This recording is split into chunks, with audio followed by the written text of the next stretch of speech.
এই ম্যাটারটা বলা হচ্ছে দেখাও যে x = 1 বিন্দুতে ফাংশনটা হচ্ছে হ্রাস পায়। তাহলে ফাংশন হ্রাস পায় বোঝানোর জন্য ফাংশনের ঢাল বের করা লাগবে এবং সেই ঢালের ইকুয়েশন বের করা লাগবে আর কি, এবং সেই ইকুয়েশনে আমি x এর মান 1 বসাই দিব। যদি আমি দেখি মানটা নেগেটিভ আসতেছে, তার মানে ঢালটা নেগেটিভ ওই বিন্দুতে, তার মানে ফাংশনের মানটা ওই বিন্দুতে কমতেছে, তাহলে আমরা f' বের করে ফেলি প্রথমত।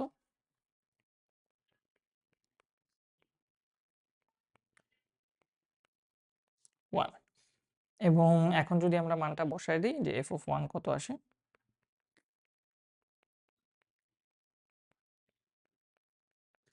তাহলে এটা কত আসতেছে, এটা হচ্ছে 3, এটা হচ্ছে -6, বা 3 + 1 মানে 4, -6 মানে হচ্ছে -2। যেহেতু f'(1) is less than 0, সুতরাং x = 1 বিন্দুতে